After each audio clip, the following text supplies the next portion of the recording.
The other thing with the threat hunting, we put canaries on systems. So, the metaphor of the canary in the coal mine, they want to make sure there's enough oxygen down there. So we will, through the software, we put in little detection programs that will, if somebody touches this program, like it's a fake program, nothing should be accessing this piece of, bits on the hard drive.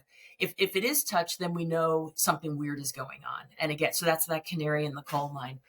And then the other thing now that's become very affordable to small business is zero trust, the concept of zero trust. So it means you allow, here's the programs our company uses. If it's not on this list, we don't allow it. So you block everything else.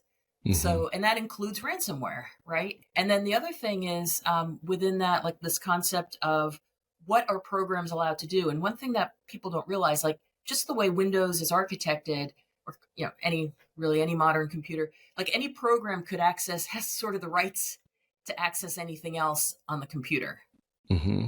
And so the additional step in allow listing is saying, okay, well, yeah, this script should never be running. So maybe you need to use something like PowerShell that's being used, but it should never be touching this other stuff.